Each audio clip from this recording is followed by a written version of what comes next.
High-level meeting at the Health Ministry was held yesterday, and it was decided that from the 2nd of January onwards, the dry run for COVID vaccine across the nation will begin.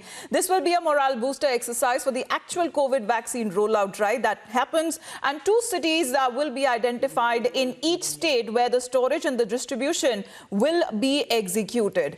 Now, the dry run will be implemented of the plan of transportation of the vaccine right from the airports to the cold storage centers, and how there have been different rooms that have now been also built up for a dry run exercise when the actual rollout of the vaccine will be done.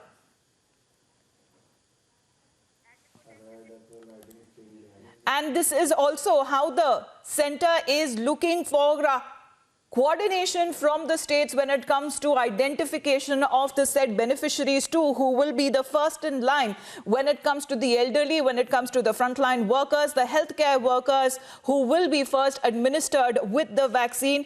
And this is the first phase of the health workers who will be vaccinated as soon as any company who gets the authorization for the emergency usage of the vaccine. The dry run will now be converted into an actual vaccination process. Now, the health department, which has collaborated with the states for the dry run that starts from the 2nd of January, that is tomorrow onwards, a dry run that was already conducted in 2 districts, each of 4 states already. That happened on the 28th and the 29th of December.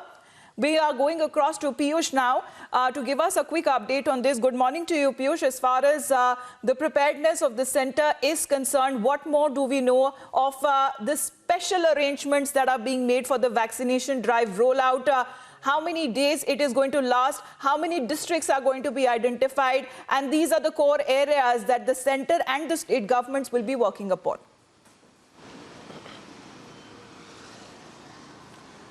Well, Amita, good morning to you, and let us also tell to our viewers that from tomorrow, dry run will commence across the country, and the government officials are preparing for it. Yesterday itself, we saw that how there was a crucial meeting took place, a high-level meeting took place at Ministry of Health and Welfare Affairs, where it was decided that from tomorrow, dry run will begin. And today, before a day before dry run begins, today a very important meeting also slated to take place at around 12 p.m. when subject experts committee members are going to sit.